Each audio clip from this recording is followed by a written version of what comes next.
"Who let that widow become this hungry?" Master Sergeant Daniel Cross whispered as he stared through the rain-covered windshield.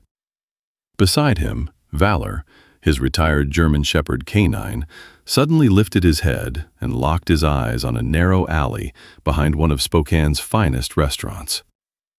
Under a flickering yellow light, an elderly woman carefully searched through a dumpster, gently brushing dirt from a piece of bread before placing it into a worn plastic bag. Daniel had spent more than 20 years serving his country, but nothing had prepared him for what he was about to discover, or the heartbreaking reason she was searching through the trash in the first place. If you enjoy stories of loyalty, hope, and second chances, please subscribe and help us reach 1,000 subscribers. Your support helps us continue sharing stories that matter. Cold rain drifted across downtown Spokane as evening traffic crawled beneath a sky the color of worn steel. Master Sergeant Daniel Cross guided the dark green SUV of the Rocky Mountain Veterans Resource Center through the wet streets after another exhausting day of delivering food, blankets, and medical supplies to struggling veterans across eastern Washington. At 41, Daniel carried the unmistakable presence of a career U.S. Marine. He stood over 6 feet tall with broad shoulders, weathered features, short chestnut brown hair trimmed close to his head, and calm hazel eyes that had seen too many battlefields to be easily surprised. A faint scar crossed his left eyebrow, a reminder of an explosion years earlier in Afghanistan, where losing good men had quietly reshaped the way he looked at the world. Since returning home, he had become a man who rarely wasted words, believing actions carried far more weight than promises. Resting in the back seat was Valor, Daniel's 6-year-old German Shepherd canine. His amber and black coat gleamed, even beneath the dim interior lights, while his intelligent brown eyes followed every movement outside the windows. The retirement from active deployment had softened none of his instincts. Valor possessed an unusual gentleness around children and the elderly. Daniel often joked that the dog could recognize loneliness long before humans ever noticed it. The traffic light ahead shifted from yellow to red. Daniel slowed to a stop outside one of Spokane's most expensive restaurants, where couples laughed beneath warm lights and waiters hurried through polished glass doors, carrying trays of elegant meals. It was a world that felt comfortable, predictable, untouched by hardship. Then Daniel's eyes drifted toward the narrow service alley beside the restaurant. A frail, elderly woman stood beside a large dumpster beneath a flickering security light. She was painfully thin, wrapped in a faded brown coat that hung loosely from her shoulders. Wisps of silver hair escaped from beneath an old gray scarf, clinging to her weathered face as the rain fell. Her movements were slow and deliberate. She wasn't digging recklessly through the trash. Instead, she opened each container carefully, inspected its contents, quietly set spoiled food aside, and saved only what remained edible. When she found half a piece of bread still wrapped in paper, she gently brushed away the dirt with the sleeve of her coat before placing it into a worn plastic bag. Daniel felt his chest tighten. Behind him, Valor suddenly lifted his head.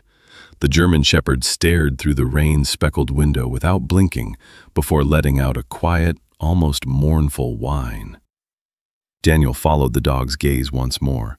Neither Marine nor canine could look away. Daniel pulled the SUV away from the intersection at the green light, turned the next corner, and eased the vehicle quietly against the curb. The engine continued humming, but neither he nor Valor moved for several long seconds. Rain tapped softly against the windshield while the elderly woman continued searching through the discarded containers, unaware that anyone was watching. Daniel did not step out immediately. Years in the Marine Corps had taught him to observe before acting, and something about the woman's careful movements demanded patience rather than impulse. She ignored several untouched containers after noticing the food inside had spoiled. She neatly closed the lids before setting them aside, instead of tossing them carelessly back into the dumpster. Every motion revealed the same quiet dignity. She was not taking advantage of kindness. She was simply trying to survive without losing the last pieces of herself. Daniel quietly opened the rear door. Valor jumped down beside him without making a sound. Together they walked toward the mouth of the alley. "Ma'am?" Daniel called gently. The woman gasped. She instinctively pressed the thin plastic bag tightly against her chest and took 2 frightened steps backward. Her pale blue eyes widened beneath the dim light, and her trembling hands betrayed a fear that seemed much older on the cold rain around her. I'm sorry," she whispered quickly. "I wasn't stealing. Everything had already been thrown away." Daniel's heart sank. "I know," he answered softly. "You don't have to explain yourself." For a brief moment, neither of them spoke. Valor slowly sat beside Daniel, keeping his posture relaxed. The large German shepherd lowered his head slightly and gently wagged his tail once. The simple gesture softened something inside the elderly woman's expression. She looked at the dog first, then cautiously lifted her eyes toward Daniel. "He's beautiful," she said almost absent-mindedly. Daniel smiled for the first time that evening. "His name is Valor." The woman nodded. "I'm Margaret Holloway." She was 75 years old, though hardship had carved deeper lines into her face than age alone ever could. Her thin frame, roughened hands, and exhausted eyes told the story of someone who had spent years carrying burdens quietly rather than asking others for help. Yet even standing beside a dumpster, she still held herself with remarkable dignity. Daniel glanced toward the rain falling harder outside the alley. "Mrs. Holloway," he paused, just long enough to make sure she knew there was no judgment in his voice. "Would you let me buy you a warm dinner?" Margaret lowered her eyes. "I don't want charity." Daniel shook his head. "Neither would I." He reached into his jacket, removed a simple business card, and wrote 2 names on the back before handing it to her. "If you ever decide you need help, come see me at the Rocky Mountain Veterans Resource Center. No pressure, just a door that's open." Margaret stared silently at the small white card resting in her trembling hands. For the first time that night, hope felt just a little heavier than shame. The following morning, low clouds still hung over Spokane as a cold breeze carried the scent of wet pine through the nearly empty streets. Margaret Holloway barely slept. Daniel Cross's business card had rested on the small kitchen table all night beside a bottle of heart medication with only 3 pills remaining. More than once she had reached for the card, only to pull her hand away again. Pride had carried her through decades of hardship, but pride could not fill an empty cupboard forever. Her apartment was small, worn, and painfully quiet. The faded wallpaper had begun peeling near the windows, and the old radiator rattled every few minutes without producing much heat. Despite its age, everything inside was spotless. Margaret had always believed that poverty should never become an excuse for losing dignity. At 75, her silver hair was neatly tied into a low bun, her clothes carefully washed despite years of fading, and every object in the apartment had its proper place. A bedroom door opened softly. A young boy stepped into the hallway while rubbing sleep from his eyes. Ethan Holloway had just turned 10, thin for his age, with tousled dark brown hair, warm hazel eyes, and freckles scattered across his nose. He possessed a quiet maturity that no child should ever have needed. Since losing both parents in a highway accident 4 years earlier, he had grown up far too quickly under his grandmother's care. He smiled easily to make Margaret worry less, yet his eyes often revealed how carefully he measured every meal and every dollar. "Morning, Grandma." "Good morning, sweetheart." Margaret placed 2 slices of toast onto a plate. One carried a thin layer of peanut butter, the other remained plain. Without saying anything, Ethan quietly exchanged the slices while Margaret poured hot water into 2 old mugs. She looked back. "You switched them again." "I like the plain one better." "You've said that every morning this week." Ethan shrugged with an innocent smile. It's still true. Margaret knew he was lying. He had been lying out of love for nearly a year. She gently broke the peanut butter toast in half and handed one piece back to him. We're sharing. Neither of them argued after that.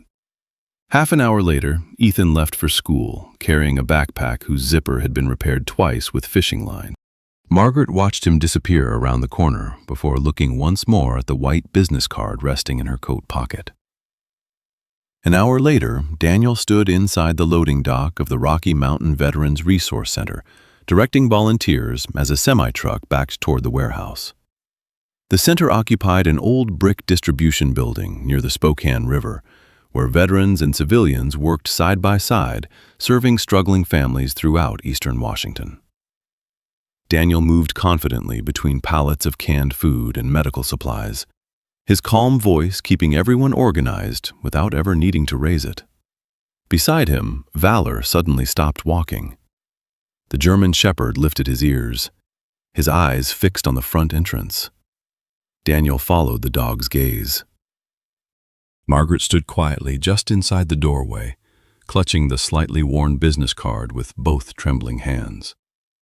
Rain still glistened across her old brown coat. She looked as though she was wondering whether she should apologize simply for walking through the door. Daniel smiled warmly. I'm glad you came, Mrs. Holloway. Margaret lowered her eyes for a second before answering. I almost didn't.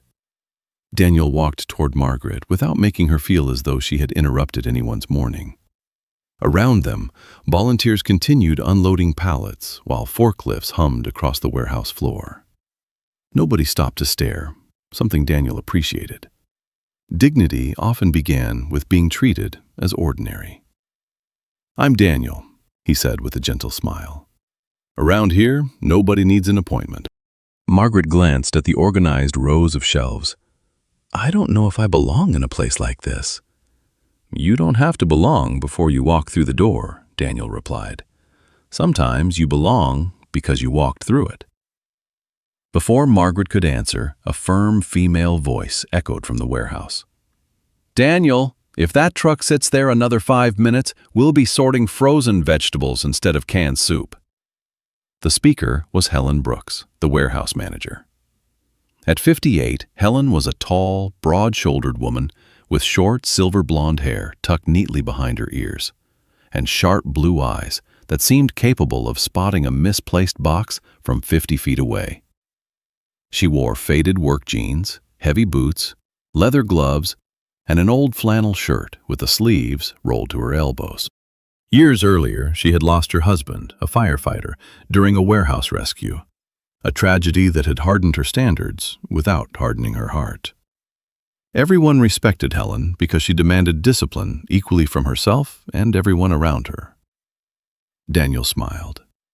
Helen, this is Margaret Holloway. Helen nodded politely, but offered no sympathy. If you're here looking for pity, she said evenly, this warehouse doesn't stock it. Margaret straightened her shoulders. I wasn't. Helen studied her face for another second before turning back toward the truck. Good.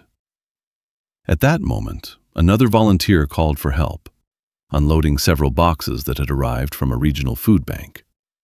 Without waiting for anyone to ask, Margaret quietly removed her old coat, rolled up her sleeves, and stepped beside the loading pallets.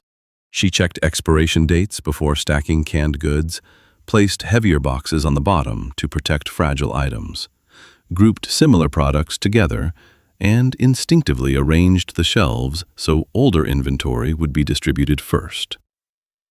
Every movement was efficient, careful, and practiced. Helen noticed immediately. She said nothing.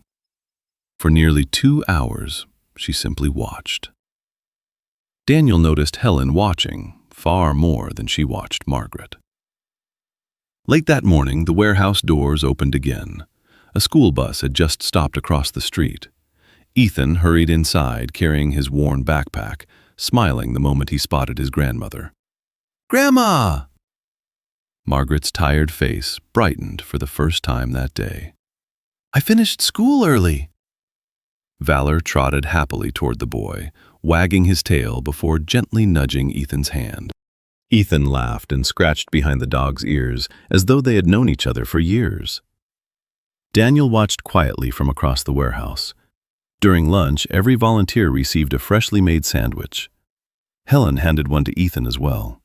"Growing boys eat more than old warehouse managers," she said gruffly. Ethan thanked her politely. A few minutes later, Daniel noticed the boy glance toward Margaret, who was still organizing shelves instead of eating. Thinking no one was watching, Ethan carefully wrapped half of his sandwich in a paper napkin and quietly slipped it into his backpack. Valor saw it. The German shepherd remained seated beside Daniel, his eyes following the small movement without making a sound. Daniel saw it too. In that silent moment, he understood something painful. Hunger had not only reached Margaret Holloway, it had quietly taught a 10-year-old boy to pretend he was already full.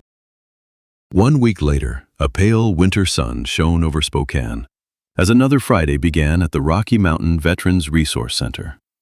The warehouse buzzed with volunteers preparing food deliveries. But Margaret Holloway stood quietly outside Helen Brooks's office, with both hands folded in front of her. During her first week, she had never arrived late, never complained about lifting heavy boxes despite her aching back, and had slowly earned everyone's respect through quiet diligence rather than words. Helen stepped out, holding a plain white envelope. "Margaret?" Margaret accepted it carefully, almost afraid she might damage it. "My paycheck?" Helen nodded. "You earned it." Margaret opened the envelope with trembling fingers. Her eyes lingered on the amount before lifting toward Helen again. "Is this really all mine?" "Every penny." Margaret swallowed hard. "On the day you promised?" A faint smile crossed Helen's normally stern face. "That's how payday is supposed to work." Margaret lowered her head, unable to speak for several seconds. She simply held the envelope against her chest, as though it weighed far more than paper ever should. Across the warehouse, Daniel noticed the moment while helping unload food boxes. He understood exactly what Margaret was feeling. Sometimes dignity returned not through generosity, but through receiving what had been honestly earned. That afternoon, Margaret boarded a city bus and traveled across Spokane to Cascade Textile Services. The sprawling industrial laundry facility supplied linens to hotels, hospitals, and nursing homes throughout eastern Washington. She had spent nearly 3 years there, believing that steady work, patience, and loyalty would eventually be rewarded. Inside the office, Anthony Grayson looked up from behind his polished desk. Anthony was 52, clean-shaven except for a neatly trimmed beard, with carefully styled dark hair and sharp gray eyes that rarely revealed warmth. His tailored suit and confident smile reflected the image of a successful businessman. Yet beneath that polished appearance lived a man who measured success almost entirely through profit margins. Without inviting Margaret to sit, he slid a check across the desk. "There you are." Margaret thanked him quietly before looking down. Her smile faded. The amount was nearly half of what she had expected. Beneath it stretched a list of unfamiliar deductions: uniform damage, procedure violation, schedule adjustment, equipment recovery. She looked back up. "Mr. Grayson, there must be a mistake." Anthony folded his hands calmly. "There isn't. My overtime isn't here. We adjusted the payroll. I've never been told I violated any procedures." "Company policy." Margaret's voice grew smaller. "I've worked every shift you asked me to." Anthony leaned back in his chair. "Mrs. Holloway, everyone has been waiting. You're not being treated differently." Margaret stared at the check for another long moment. For the first time since she started working there, she no longer believed the missing money was simply delayed.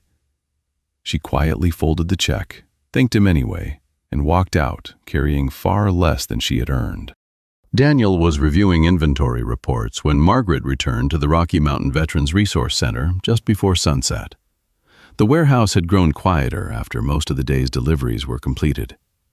Valor lay beside Daniel's desk, but the German shepherd immediately stood when he saw Margaret walk in. His tail wagged gently before he rested his head against her hand, as though sensing that something was wrong. "I'm sorry to interrupt," Margaret said softly. "You never interrupt," Daniel replied. "Come in." Without another word, Margaret handed him the paycheck. Daniel unfolded the check and studied every line. At first, he thought it might simply be a payroll error. Then he read the deductions again. Uniform damage, schedule adjustment, procedure violation, equipment recovery. None included dates, incident reports, or signatures. His expression grew serious. "Mrs. Holloway, did anyone ever explain these deductions to you?" She shook her head. "No." "Did anyone else ever have problems getting paid?" Margaret hesitated before answering. Maria Jenkins said she never received all of her overtime. She searched her memory. Robert Mills stopped asking because he said nobody listened anymore. After another pause, she quietly added, "Tanya Cooper cried in the locker room one afternoon. She told me some of her hours had disappeared, but she was too frightened to complain." Daniel slowly placed the check on his desk. This doesn't sound like one mistake. At that moment, Helen Brooks walked into the office carrying several delivery forms. She noticed Daniel's face immediately. "What's happened?" Daniel handed her the check. Helen read every deduction carefully. "I've seen something like this before," she said.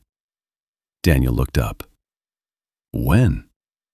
"Years ago. A warehouse contractor buried unpaid wages under fake deductions until someone finally compared multiple paychecks." The office fell silent. Daniel finally spoke. "If several workers are receiving the same treatment, we need someone who understands labor law." The next morning, a woman carrying a worn leather briefcase arrived at the center. Rebecca Lawson was 46, an experienced labor attorney with shoulder-length auburn hair, thoughtful green eyes behind thin silver glasses, and the calm confidence of someone who had spent years defending workers instead of corporations. Early in her legal career, she had lost an important wage theft case after frightened employees refused to testify. She had never forgotten that lesson and had devoted the years since to helping ordinary people find the courage to speak. Rebecca carefully reviewed Margaret's paycheck before looking at Daniel. "One paycheck proves very little." Daniel nodded. "I expected that." Rebecca closed the folder. "But several matching paychecks can prove a pattern." Across town, another person had reached the same conclusion. Linda Perez, the 55-year-old chief accountant at Cascade Textile Services, remained alone in her office after everyone else had gone home. Small in stature, with kind brown eyes and dark hair streaked with silver, Linda had spent more than 20 years believing numbers should always tell the truth. Lately, however, Anthony Grayson had repeatedly ordered her to rename deductions, delay wage payments, and alter payroll records. That evening, she watched an elderly employee quietly leave because he could not afford his prescription medicine. She closed her office door, turned on her computer, inserted a small flash drive. Then, with a deep breath, she began copying payroll records, internal emails, and financial reports. For the first time in years, someone inside Cascade Textile Services had decided to stop protecting the company and start protecting the truth. 3 weeks later, a bitter winter wind swept across downtown Spokane as people gathered outside the Spokane Civic Center before sunrise. Margaret Holloway stepped out of Daniel Cross's SUV with both hands wrapped tightly around a small notebook. Beside her, Valor climbed down calmly and remained close until Daniel quietly rested a hand on the German shepherd's shoulder. Although service animals were not permitted inside the hearing room, Valor seemed reluctant to let Margaret walk away. He watched her until the glass doors closed behind her. Inside, the hearing room looked surprisingly ordinary. Folding chairs filled the public seating area, fluorescent lights hummed overhead, and long tables faced a three-member labor review panel. There was nothing dramatic about the room itself, yet Daniel knew lives could change inside places that looked completely ordinary. Rebecca Lawson stood near the front, arranging folders into careful stacks. Every payroll record, attendance sheet, bank transfer, and witness statement had been organized with military precision. She greeted Margaret with a reassuring nod, rather than empty encouragement. Rebecca understood that frightened people needed clarity more than comfort. Across the room, Anthony Grayson entered with his attorney. Anthony wore another expensive navy suit, polished shoes, and the same composed expression he carried into every business meeting. He greeted several people with confident handshakes before taking his seat, behaving like a man who expected another routine morning. Years of avoiding consequences had taught him that paperwork often frightened workers long before it frightened employers. At precisely 9 o'clock, the chairwoman of the labor review panel called the hearing to order. Denise Harper, 60 years old, possessed neatly styled silver hair, thoughtful brown eyes, and a calm voice strengthened by decades of public service. Before joining Washington's Labor Commission, she had spent nearly 30 years mediating employment disputes across the state. She had learned that truth rarely arrived loudly. More often, it appeared quietly through patient questions and consistent evidence. Rebecca stood first. Instead of beginning with accusations, she projected payroll summaries onto a large screen.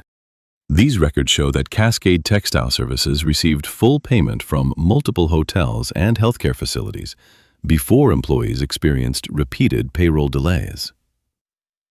The room remained silent. She displayed another document.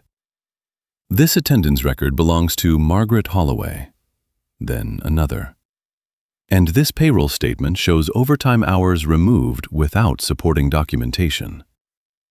Rebecca continued presenting one record after another. None proved intentional misconduct by themselves. Together, however, they painted a pattern too consistent to ignore.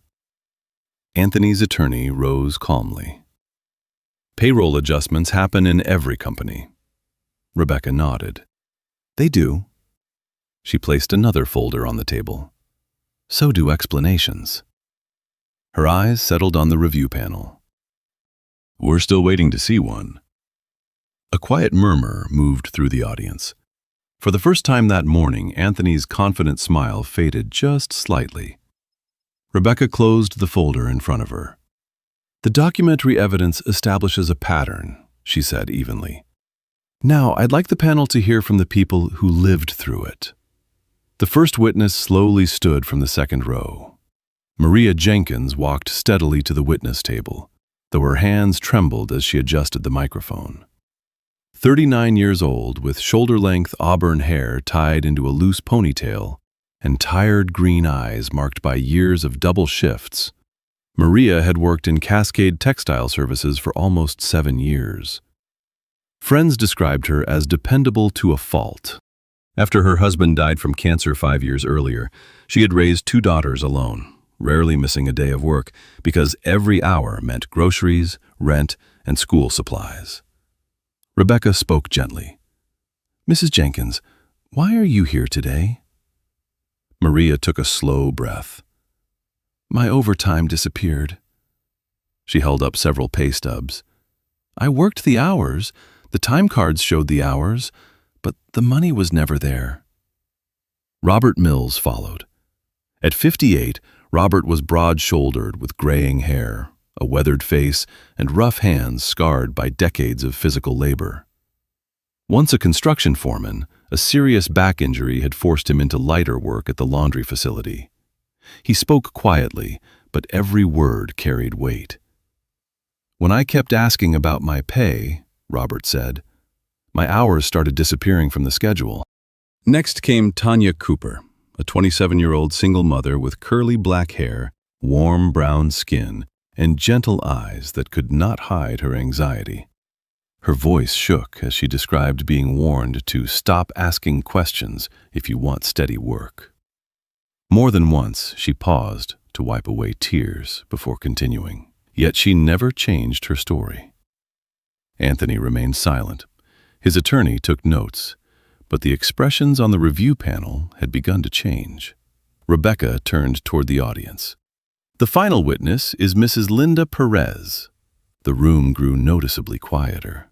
Linda walked to the front, carrying a cardboard file box held tightly against her chest. Her face looked pale, but her steps never faltered. "I was the chief accountant," she began. She opened the box. Inside were printed emails, original payroll reports, bank transfer confirmations, and internal accounting records. These are the original payroll files, before deductions were changed. She placed another folder on the table. These bank records confirm Cascade Textile Services received payment from hospitals and hotels on time. Another folder followed. And these emails instructed me to delay payroll, rename deductions, and hide the real accounting entries. Anthony's attorney stood abruptly. "Objection!" Denise Harper looked up calmly. "On what grounds?" "Those documents require verification." Rebecca nodded. "And they will receive it." She turned another page. "But today's question is whether sufficient evidence exists to justify a full state audit." No one spoke. Finally, Denise Harper looked toward Margaret. "Mrs. Holloway, would you like to make a statement?"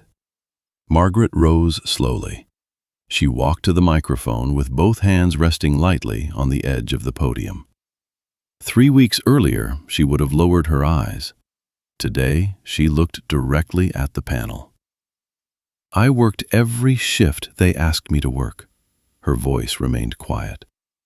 "When my pay didn't come, I thought it was a mistake." She paused. "I kept waiting." Another pause. "I ran out of food before I ran out of hope." The room became completely still. "So, one night," she swallowed, "I searched behind a restaurant for something my grandson and I could eat." Anthony's attorney stood again. "Madam Chair, we'd like to introduce a video." A screen lit up behind the panel. The grainy recording showed Margaret searching through a dumpster beneath a restaurant's security light. A few whispers spread through the audience. The clip ended. Anthony's attorney folded his hands. "No further questions." Rebecca looked toward Margaret. "You may respond." Margaret nodded once. She looked at the frozen image of herself on the screen before turning back to the panel. "That video shows I was hungry." Her voice never rose. "It does not show why I was hungry." Silence settled over the room. Anthony suddenly stood. "This is ridiculous," he snapped. "I run a business, not a charity. If employees can't manage their money, that isn't my responsibility." Several workers lowered their heads. Others stared at him in disbelief. Denise Harper struck her gavel once. "Mr. Grayson, sit down." But the damage had already been done. For the first time that morning, Anthony Grayson had stopped defending his records and started revealing his character. Several weeks after the labor hearing, early autumn settled gently over Spokane. Cool wind carried golden leaves across the parking lot of the Rocky Mountain Veterans Resource Center as another ordinary workday quietly began. Inside the warehouse, volunteers sorted donated food while delivery trucks arrived one after another, bringing supplies for families and workers still struggling after months of delayed wages. The state labor audit continued to uncover evidence against Cascade Textile Services. Payroll records, bank transfers, overtime reports, and internal emails confirmed what Margaret Holloway and the other employees had long suspected. Anthony Grayson had deliberately withheld wages, reduced overtime payments, and approved unlawful deductions affecting dozens of workers over several years. As the investigation expanded, Washington labor officials suspended Anthony from managing the company while legal proceedings moved forward. Hospitals, retirement communities, and hotels throughout Spokane officially ended their contracts with Cascade Textile Services, unwilling to continue working with a business that had violated its employees' trust. Daniel Cross read the latest update on his phone before quietly slipping it into his pocket. Justice mattered, but watching Anthony lose contracts brought him little satisfaction. During 20 years in the Marine Corps, Daniel had learned that rebuilding lives always mattered more than watching someone else's collapse. Across the warehouse, Margaret worked with calm confidence beside longtime volunteers. At 75, her silver hair remained tucked beneath the familiar gray scarf she had worn the evening Daniel first met her. Yet the sadness that had once lived behind her pale blue eyes had slowly disappeared. She checked expiration dates, rotated canned goods, stacked heavy boxes on lower shelves, and patiently helped newer volunteers organize food deliveries. Helen Brooks observed her for several minutes before walking over with a sealed envelope. "I think you've earned this," Helen said. Margaret accepted it carefully. Inside was an official employment letter confirming that her temporary position had become permanent. For several seconds, she simply stared at the page. "I never imagined I'd receive another job offer at my age," she whispered. Helen smiled faintly. "I wasn't looking for your age." She nodded toward the neatly organized shelves. "I was looking at your character." Emotion filled Margaret's eyes. "Thank you." "You already thanked us," Helen replied. "Every morning you show up." Nearby, Daniel noticed another quiet change. 10-year-old Ethan Holloway sat beside Valor after school, finishing his homework while sharing the break room table with the German Shepherd. Weeks earlier, the boy had secretly hidden food inside his backpack because he worried his grandmother would go hungry. Today he finished every bite of his sandwich without hesitation, before laughing as Valor rested his head gently across the boy's knee. Daniel smiled to himself. Some victories would never appear in court records or newspaper headlines. Sometimes they looked as simple as a grandmother receiving honest work, and a little boy finally believing there would be enough food waiting at home tomorrow. The following month, the Rocky Mountain Veterans Resource Center introduced a new community initiative called No Worker Should Go Hungry. The program offered emergency food boxes, bus passes, legal guidance, and job placement assistance for workers whose wages had been delayed or unlawfully withheld. Daniel insisted on one simple rule from the very beginning. No one should have to prove they're worthy of a meal. The sentence quietly became the heart of the program. Margaret Holloway quickly became one of its most trusted volunteers. Between her regular warehouse duties, she welcomed frightened workers who walked through the front doors carrying overdue bills, empty refrigerators, and more embarrassment than hope. She never asked them why they had fallen behind. Instead, she asked the same question every time. "Have you eaten today?" People often relaxed before they answered. Helen Brooks noticed something remarkable. Margaret understood fear long before anyone spoke, because she had lived it herself. Her kindness never sounded like pity. It sounded like understanding. Ethan Holloway changed just as quietly. The cheerful 10-year-old no longer slipped food into his backpack before leaving the center. He laughed with other children after school, finished every meal placed before him, and raced through the entrance each afternoon looking for Valor. The 6-year-old German Shepherd somehow always heard Ethan's footsteps first, trotting toward the lobby with his tail wagging before the boy even opened the door.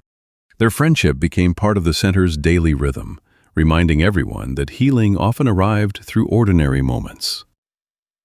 Several months later, Daniel finished another supply delivery and drove the familiar green SUV through downtown Spokane.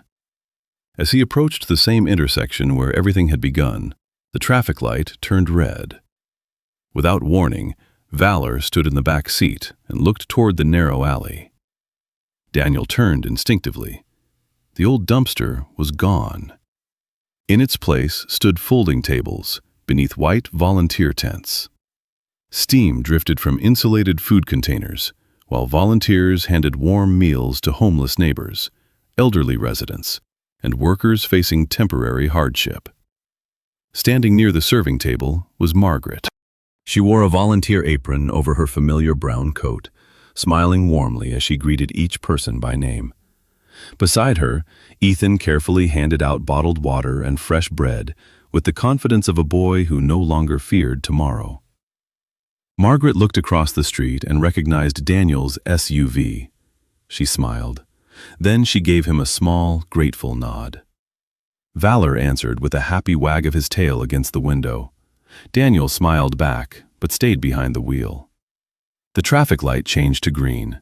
He slowly drove forward. Looking once through the rearview mirror, he finally understood that the most important thing he had offered Margaret on that rainy evening was never a dinner or a job. It was a door.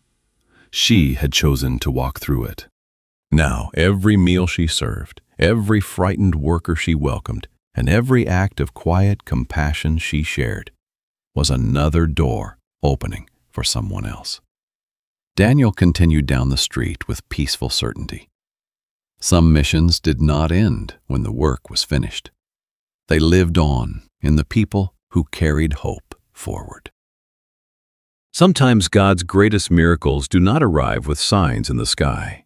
They begin with one person choosing to stop, to care, and to see the dignity in someone everyone else has overlooked. Daniel did not simply give Margaret a meal or a job. He opened a door, and God allowed that single act of compassion to grow into hope for many others. Perhaps that is how God often works, through ordinary people willing to love, listen, and help without expecting anything in return. In our daily lives, we may never realize how one kind word, one helping hand, or one moment of mercy can completely change another person's future. Never underestimate the power of compassion, because what seems small to you may become someone's miracle. If this story touched your heart, please share it with your family and friends and leave a comment telling us what part of the story meant the most to you. Your words may encourage someone who needs hope today. If you enjoy stories about kindness, courage, and second chances, please subscribe to the channel so you won't miss our next journey. May God bless you and your loved ones with peace, strength, good health, and open doors that lead to a brighter tomorrow. Thank you for watching.